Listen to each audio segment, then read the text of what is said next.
what is going on, guys? My name is Patrik and I want to welcome you in the first English episode of broadCash. Before I get into the heavy discussion of today's topic, I want this episode to be some sort of introductory episode as well, so you can get to know me, who I am, what I am doing in general. And I also understand that finance and finance law is not everybody's favorite area of interest, and I try to make this as interesting as possible. So, as a broad introduction, my name is Patrik Prislopan and I'm a banking and finance law LLM master's student at Queen Mary University of London, and I'm also a CFA level 1 candidate. For those who don't know what the CFA is, it is the Chartered Financial Analyst Self-Study course, which is a very challenging series of examinations designed for those who want to become a financial analyst or for those who want to know the ins and outs of finance and investing. I am originally from Hungary, but I moved to Ireland a few years ago to start my higher education, and then to London last year to do my master's degree and to possibly settle there because I just fell in love with the city. I am doing this podcast channel with my friend who is also a law student, and his name is also Patrik, and he's currently studying for his state exams in Hungary, which is like a series of final examinations in several areas of law, and basically you have to demonstrate everything you have learned in the 5 years of your studies after the last semester of year 5. So we decided to create this podcast channel because we talk every day and we usually discuss topics in which we are interested in, and we thought we should create a channel because these topics might be of interest to other people as well. The channel is and will be running on 2 threads, which are the legal and finance. However, other topics will be discussed as well, like movies, music, sneakers, and basically everything we talk about on a daily basis. I will make separate videos in English. However, the main language of the podcast is Hungarian, but I'm planning to write subtitles for the episodes so non-Hungarian speakers can understand them as well. Alright, I think this is enough about me and the channel, so without further ado, let's get started, shall we? In this episode, I'm going to talk about derivatives products. What are derivatives? What types of products are out there? How do these work? And what are the use of these products? The reason why I want to talk about this area is because I have been reading the news and Reddit lately, and people have been making and losing insane amount of money by trading derivatives, by speculating on the price movements on the underlying stocks or whatever asset or index these were. I'm not gonna get into too much detail on these because then it would turn into a lecture rather than just a simple discussion, and I don't want to bore you too much because it is even hard for me sometimes to sit through lectures. Therefore, I know how does it feel. So what are derivatives? A derivative is basically any financial contract which derives its value from the value of an underlying asset or index. These are mainly used for risk management purposes, and they transfer the risk of the fluctuations in interest rates, exchange rates, commodity prices, or stock prices. If you're interested in the area, you probably heard about futures contracts and options contracts. These contracts can be traded on whatever brokerage you have an account and can be used for speculative or hedging purposes. Hedging means strategically offsetting the risk of any adverse price movements of the underlying, but I will talk about this in a bit.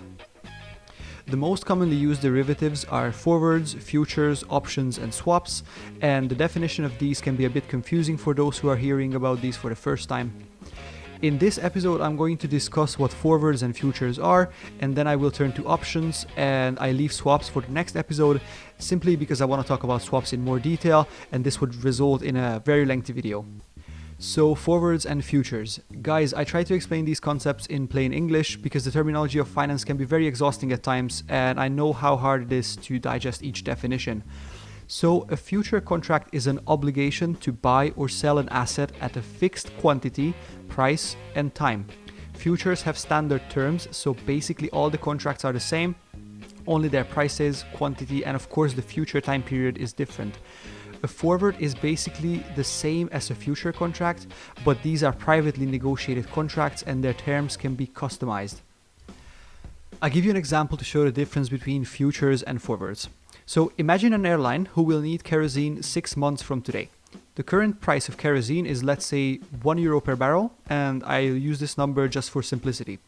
The airline forecasts that the price of kerosene will triple in 6 months and it will cost €3 to buy a barrel of kerosene. In order to save some money looking back from 6 months from now, the airline will enter into a forward contract to buy a kerosene for €1 6 months later.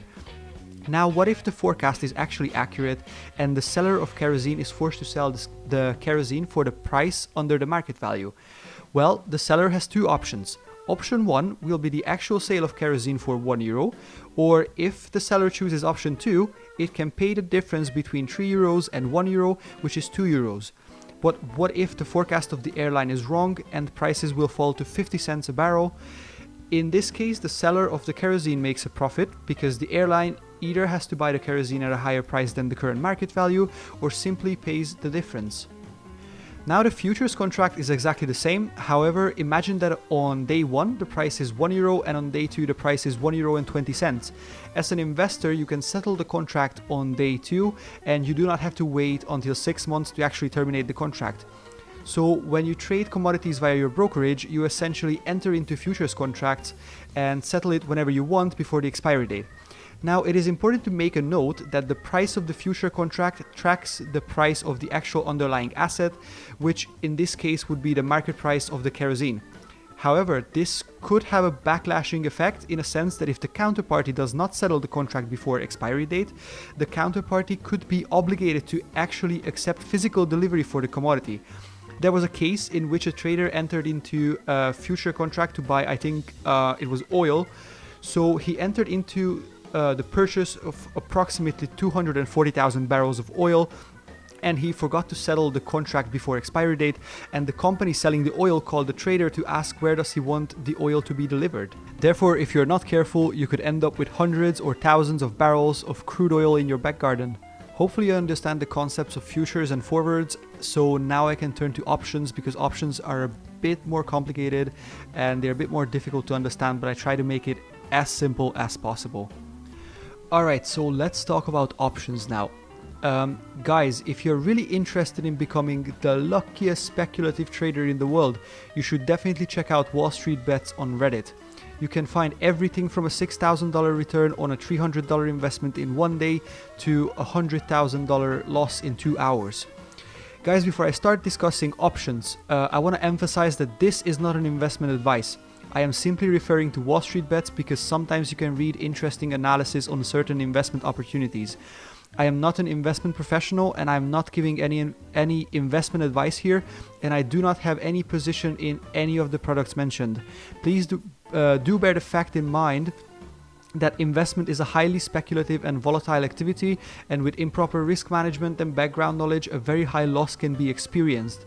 If you decide to invest in any sort of asset, make sure you do your due diligence beforehand so you can mitigate any expected losses, and please do not invest more than you can actually afford, because then that would not be investing, that would be gambling. Alright, so after the preach, let's get back to options. An option contract is the right but not the obligation to sell a particular asset at a fixed quantity, price and time, and the asset is usually 100 shares of a company. You can probably notice the overlap here with future and forward contracts. When you hold an option contract, you're not obliged to make delivery.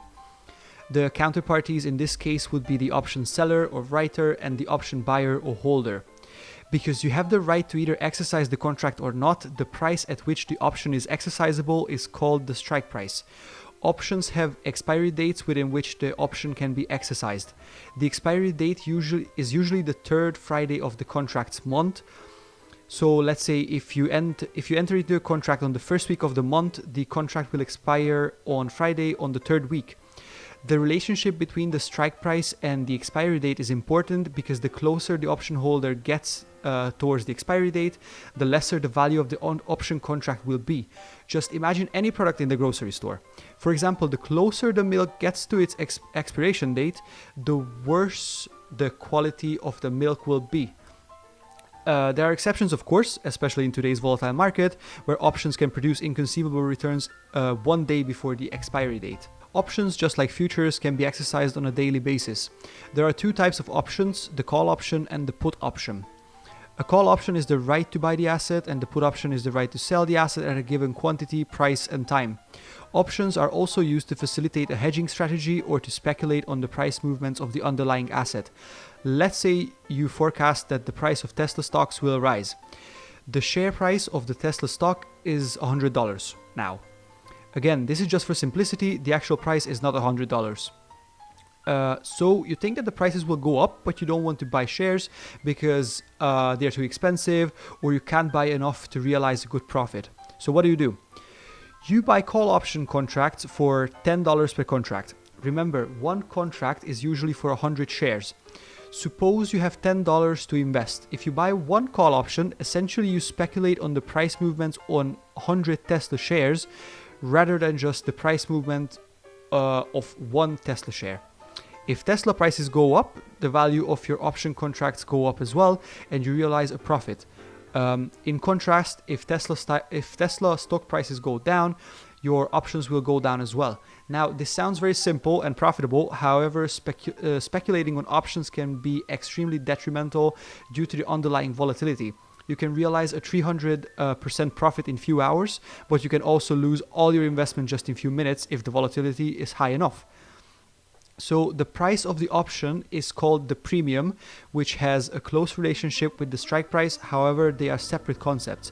So if a contract has 10 cents premium on it and you purchase 100 contracts, that will be 100 times 10 cents, which is 10 euro. Although you paid 10 euro for 100 contracts, the strike price could be $100 because that represents the value at which you can buy the underlying stock.